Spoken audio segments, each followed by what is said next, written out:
of oscillations per second.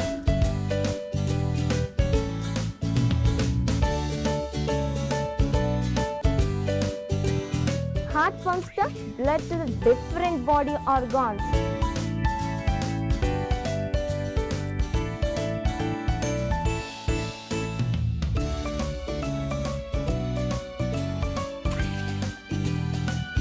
Both statements are in true, it is always true.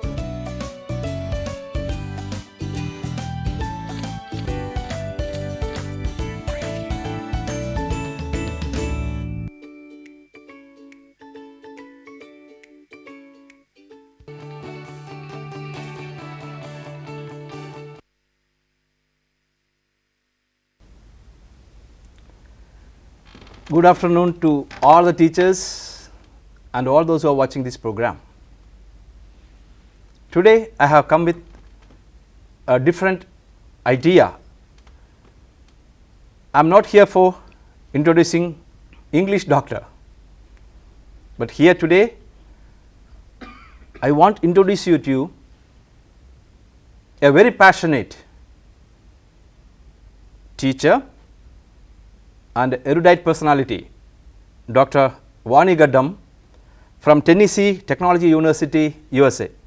So, welcome madam to the show.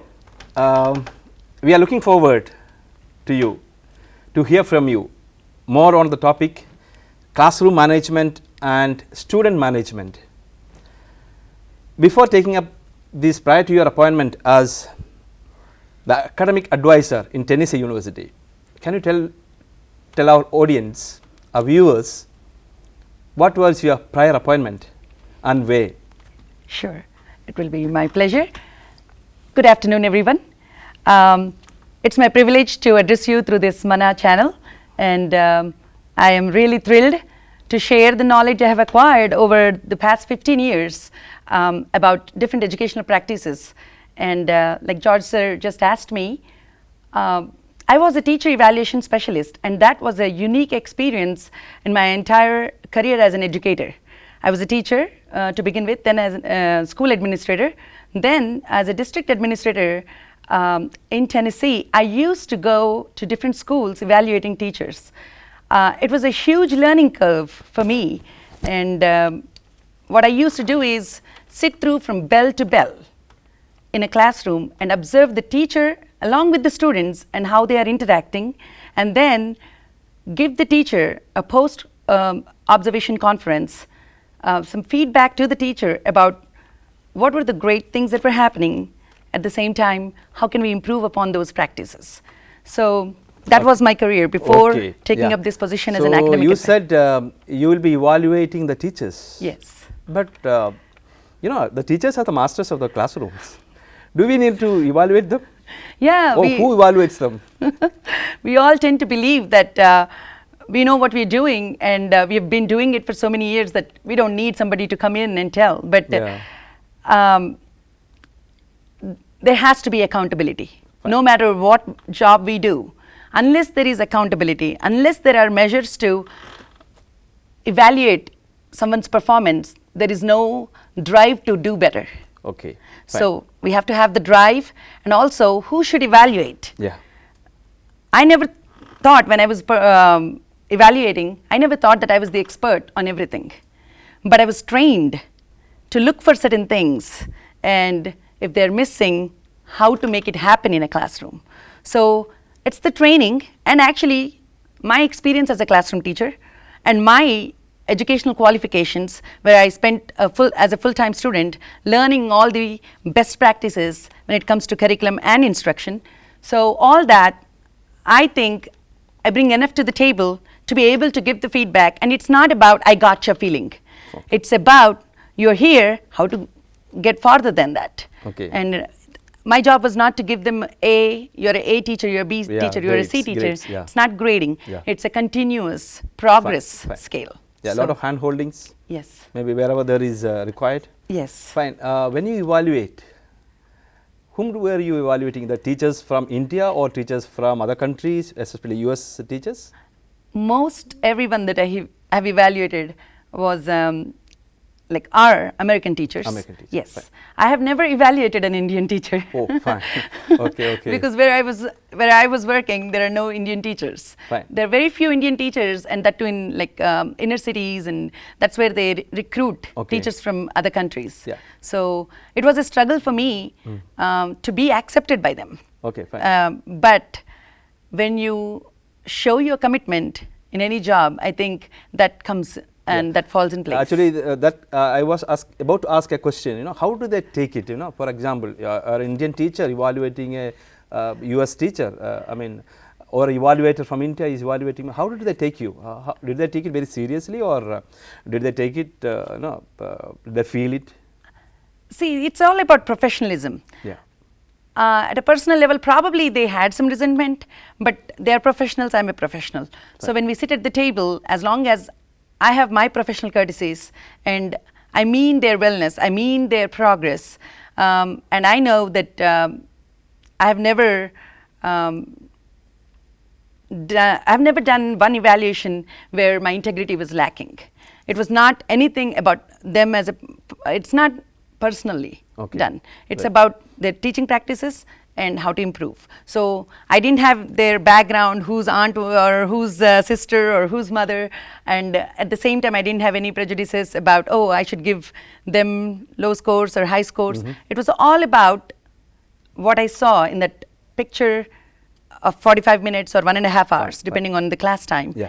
And what did I find? And I used to take at least 30 to 40 pages notes on every teacher. So there was evidence recorded. Fine. So when we have that post-conference, I used to sit with the teachers and tell them, there were 12 indicators where I give them scores on a scale of 1 to 5.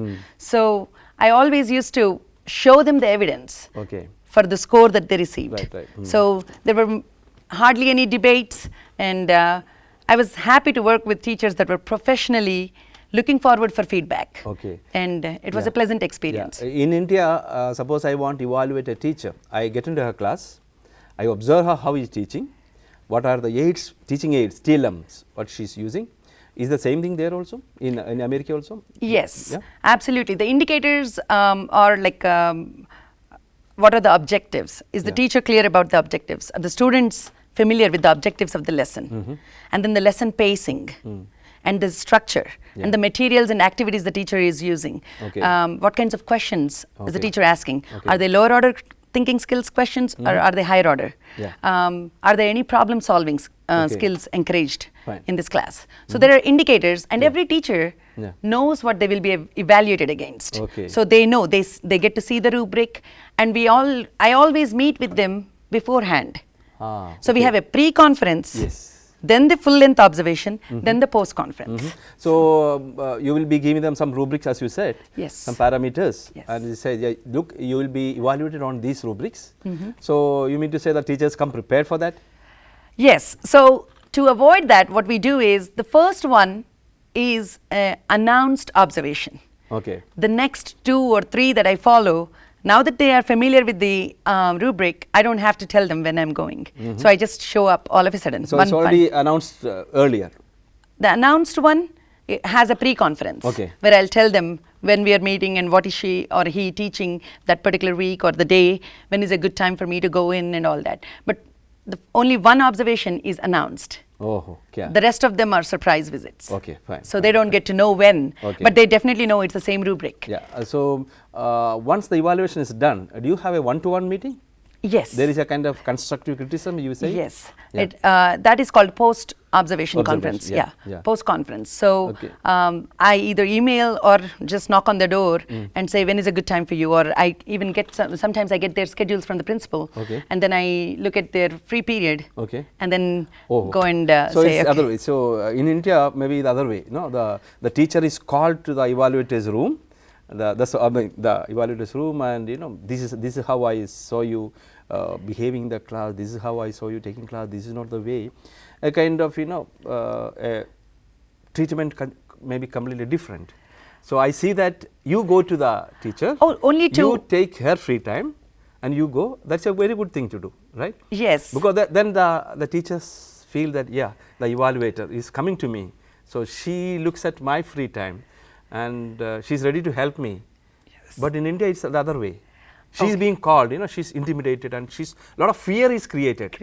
Because I have seen a lot of evaluators, you know, the so-called inspectors or evaluators. They'll be sitting in a room, and the teachers are called one by one. That itself is created a kind of fear, right? And again, coming to that evaluation, once you tell them, look, this is your evaluation, and I found you doing this, what is the reaction to that? Are they trying to defend you? For in India, we say, ma'am, actually I wanted to do this one, but suddenly I could not do this. Do they try to defend themselves? Again, yes, that teachers are teachers, no matter where they are teaching. Okay. And so it's universal. So they always think, but that is the reason why we have to document evidence. What did the teacher say? What time did the teacher begin the lesson? How many minutes did he or she talk at a stretch? I take notes.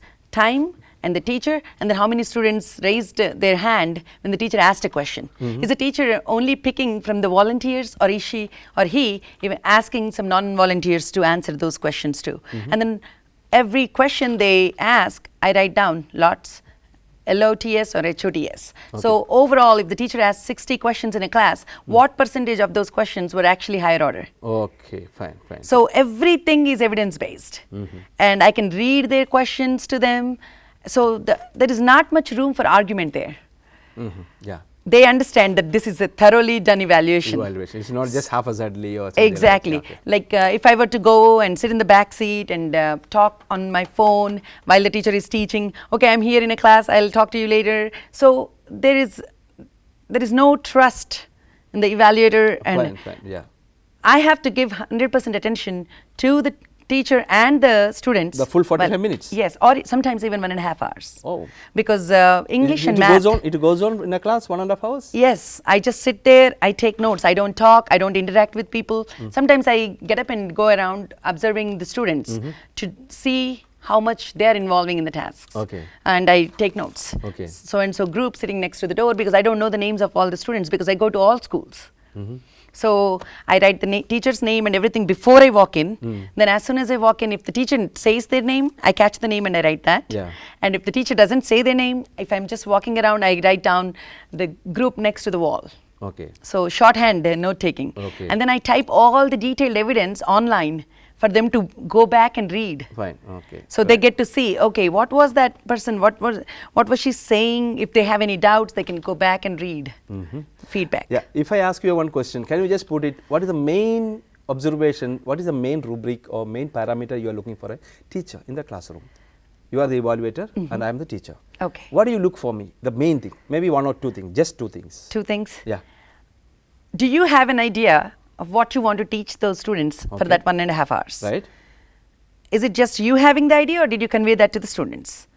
Okay, that's number one. Then at the end, did at least 80% of the students learn what you thought you wanted to teach, or what you wanted them to learn? So how did you measure? Did you actually assess them on what you taught and what they learned? That is important. Absolutely. The teacher has to assess them. Yes. That may be before the bell rings. Some questions. Yes. Or give some assignments. Yes. There and then. They're different things. They can, if it's a group project, their presentations will be the assessment. Like they can, like if they're studying the World War II, students will sit in a group. They'll talk all about it, and they will present their summary to the rest of the class before the class ends.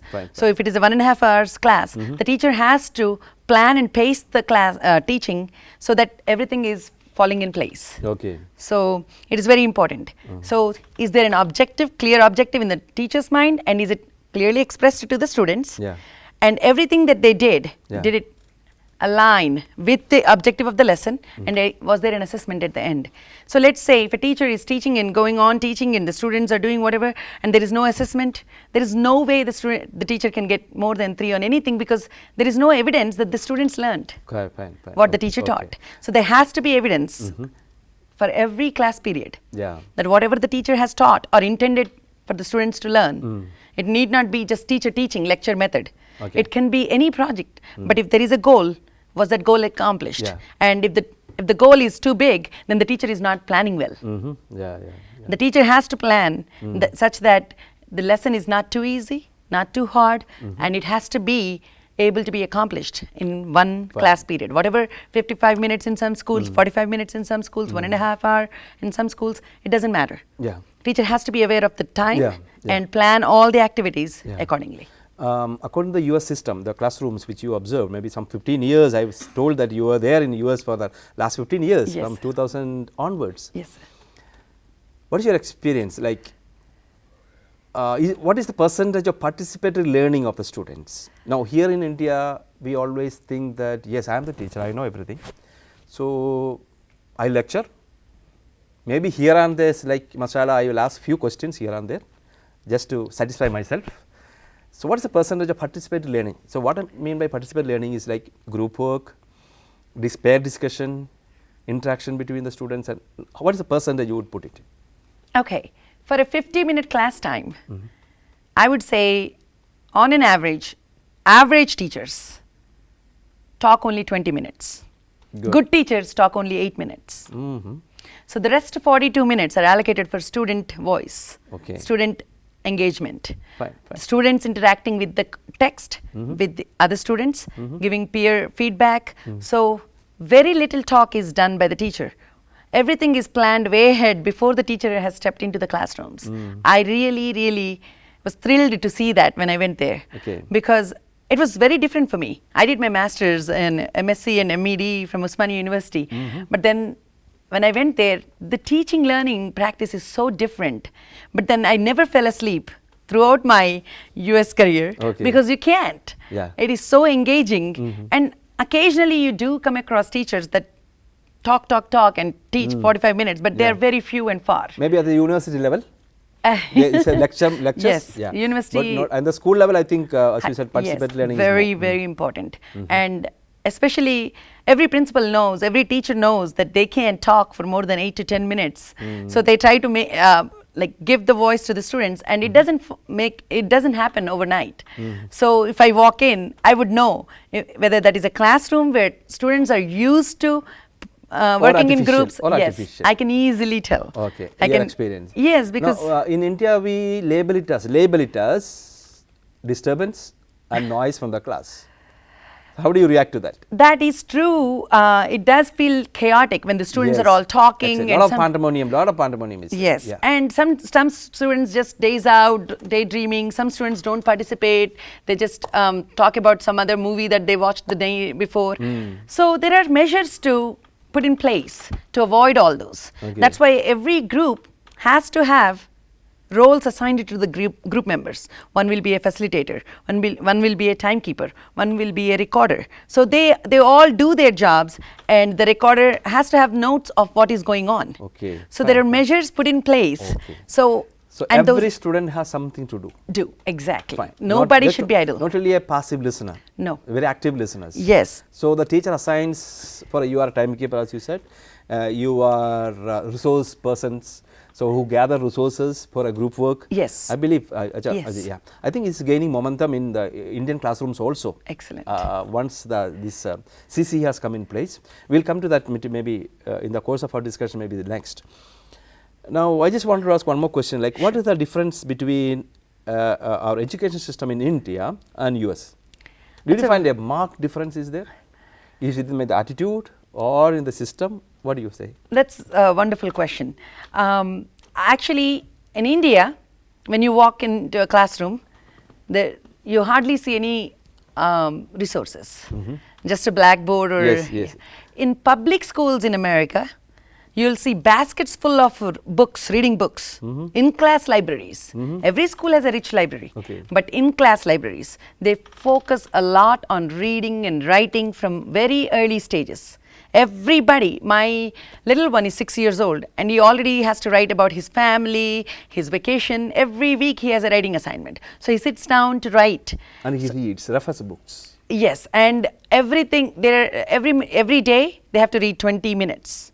So my kid who is 6 already read at least 200 books. Wow. So there is so much emphasis on reading and writing, and the infrastructure is really nice, the computers, but when you walk into an Indian classroom, the best thing that any teacher could ask is respect for the teacher and the hungriness, the hunger to learn on part of the students. Anything you say, they're willing to learn. Oh, fine. And they'll work hard. If your expectations are high, because of lack of resources, you see much more higher degree of drive among the students. Okay, fine. And actually, yeah, the subtopic of our discussion today is student management. So, do you believe that we need to manage the students in the classrooms? See, So that's a what, yeah. So, do we need to manage I'm the glad you students? asked that question. Yeah. That is exactly what we need to move away from. Okay. Because we are not there to manage the students. Yeah. Ore kuchondra, ever mataduddu. Shh, mataduddu. Kurchondi, akkada kurchondi, ikkada kurchondi. This is management. You're wasting your time, you're wasting students' time, and you're wasting your energy yelling at students. Yeah. So I think what we need to move our frame of mind to is student engagement. Fine, yeah. So instead of calling it student management or classroom management, Yeah. if we start talking in terms of student engagement, Yes. how do you engage everybody? As a teacher, I know some classrooms here have 50, 60 students. I don't know what the class size is now. Okay. But when I went to school, I was lucky to be in a class size of 40 to one teacher, 1:40. Fine. Is that the same now? Or Yes, yes. In most of the schools now 40, and some of the A grade schools they are taught 20 or 25. See, Like that's this, excellent. If yeah. there are 20 and 25, the expectations on Yeah, the the teacher. private corporate, so-called corporate Yes. schools, they have 20, 25. Fine. But in our schools, we have 40 maximum. Maximum. Yeah. Okay. So 30, 35 is definitely doable. Like where you stand at the door when the student is walking into your classroom, greet them, find out their pulse. Are they sad? Are they happy? How are they? Did they have their lunch or breakfast? A teacher has to genuinely care for their students. That's the number one. Unless the students feel that this teacher cares about me as a mother, as a father, or somebody as an adult, they care. They're not here just for their paycheck. The student has to get that feeling about the teacher. Yeah. And any teacher has to genuinely Yeah. care for its student. That would be my first most important Fine, advice. fine. So once you care about them, that means you know what their strengths are, what their weaknesses are. Are they good orators? Are they good writers? Are they good artists? Yeah. So if you know their strengths and if you know their learning styles, then you can actually craft your lessons Fine. to According to meet their- their yes, needs. yes, yes. So that will be the second step. So Yeah. knowing your students' strengths and weaknesses, Yeah. knowing the students who need more than one explanation. If you can pair them up with a student that is very kind and willing to help, you're pairing them. It's purposeful pairing. It's not Yeah. just randomly sitting. Fine, fine, So you have to assign students seating. Student assignment is also such a key role. Here, okay, come into the class, sit anywhere. No, it has to be purposeful and it has to keep changing based on the lesson, based on the testing, whatever you're doing on that particular day. Yeah. And it has to happen so fast. Okay, today we are sitting alphabetically, or today, whatever. Like if the teacher can talk to the students and give them all different ways that they will be sitting in the year and teach them to transition quickly without wasting a lot of time and arrange them according to the needs and according to the lesson needs, half of the lesson is already done. Oh, that's fine. See, but unfortunately, I mean, I am sorry to make this remark. In Indian mentality of the teacher is like there are quite a lot of them, bell and bill teachers, or the 9 to 5 teachers. They just want to do something in the classroom and they want to get out. But they expect the students to behave very politely, calm. So whatever the teacher says, they want to listen to that and respond. It's not possible, as you said. So student engagement in the classroom, not management. I understand that student engagement in the classroom is more important than managing them. So if you don't have that one-to-one relationship, you have to manage them. You cannot engage them. You're absolutely right, sir. Right. Yes, that's exactly what happens. Teachers that are not well prepared, teachers that are not respectful of the students are the ones that end up managing the students constantly and they feel like this is a headache. Yeah. But teachers that love their profession, that love the students, they hardly manage. Yes. They always engage the students. Yeah. So, and we want teachers to raise their moral, ethical bar higher and hold themselves high to the ethics and also have high expectations from their students, not just sitting quiet and listening. Yes, when I am not able to manage the students, I get worked up my BP is raised. Yes. So I have to resort to the physical punishment. Yes. With the help of rod, I have to control the class. That is the saddest situation in India. Now, I just wanted to link this to the US education system. There are times I believe the US teachers BP also will be raised. Yes. She cannot control. Yes. She cannot, and the classroom becomes very noisy, uncontrollable. Such situations, what resort they take? What do you do? What the teachers do in the US? US. Okay, the first thing is you cannot hit a student. Fine. If you raise your hand and if you hit a student, your license is cancelled for your lifetime. Fine. So that fear of raising their hand and losing their job keeps the teachers a lot more composed, and as much as they want to hit a student, they'll be restraining themselves from the thought or the action. So when it comes to your second part of the question, how do they do it? How do they? Yes, there are situations when it gets out of control. They call the dean and send the student Maybe a to more the dean's experienced office. person. Disciplined person. Every school has somebody called a discipline dean. They might be an assistant principal or a principal. So they'll send them to the principal's office if the student has been warned already 3 or more times.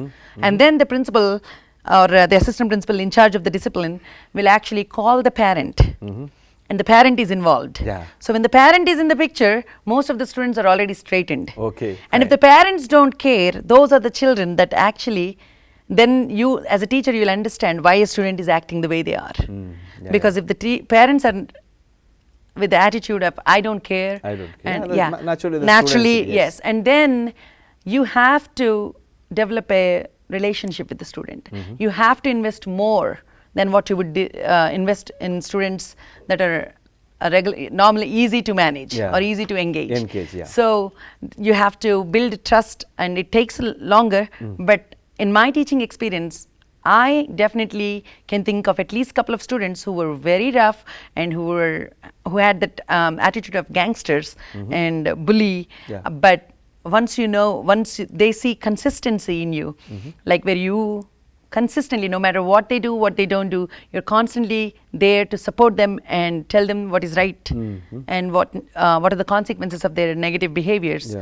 They'll come around. They'll come around. Students are students. Yes, their experiences are different. Their baggage that they come to school are different. But if a teacher is the only adult they see consistently in their life sometimes, and then that is the only person that can gain their respect. So I was told that some of the students in US, especially in the high school, they'll be, sometimes, as you said, the gangsters, and they're bonded by the police, and sometimes police will come and take them away the classrooms. Yes. Okay, this happens. But fortunately, we are very lucky about that. We don't have such cases in India, right? So then what is the attitude of the teacher at that time? Where police come into the barge or come into the classroom, and your student is wanted because he has engaged in, negative himself in behaviors. some anti-social activities or something like that. So what is the attitude of the teacher that time? It is sad. It shouldn't happen, but it doesn't happen everywhere. Not in all schools. Like right now, where I am in Tennessee, it's a very low crime rate there. I don't say, but I worked in New York City. All the inner cities, they have a lot more disciplinary issues than the rest of the country. That time, do they make use of the service of the counselor, the student counselor, like psychologist? Yes, absolutely, absolutely. So if the student is incorrigible, then they are sent to juvenile centers. But if if a teacher sees any student acting up in the class, they're usually first referred to the guidance counselor. And typically issues get resolved by 2 or 3 referrals. But if there is a problem that's beyond a school personnel's control, that's when outsiders are involved in. But it's not a daily common thing where you call the police and it's not a regular. So thank you for throwing light on that aspect. Now let me straight away jump into our topic, classroom management. I'm sure that you have lots and lots of techniques. I think our teachers are waiting to hear you. What are the classroom techniques?